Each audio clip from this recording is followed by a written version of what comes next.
maanta oo ay taariikhdu tahay 26 Oktoobar maalin talaada waxaa kormeer shaqo noogu yimid gudoomiyaha fiidka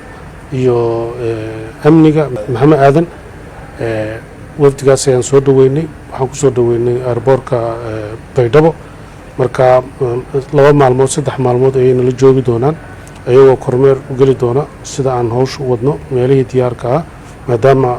waqtigii maaragtay doorashada ay soo dhowdahay sida ugu dhaqsiya badan laga yaabo inay bilowdo doorashada gudoomiye Yuusuf iyo axsaabta kale gudiyada doorashooyinka Maxamed Aadan Yuusuf iyo sidoo Maxamed Cabdulle sidoo kale dhamaan bulshada reer Koonfur Galbeed madax iyo shacabba waa idin salaamaya inta aad bay farxad iigu tahay inaan imaado magaalada Baydhabo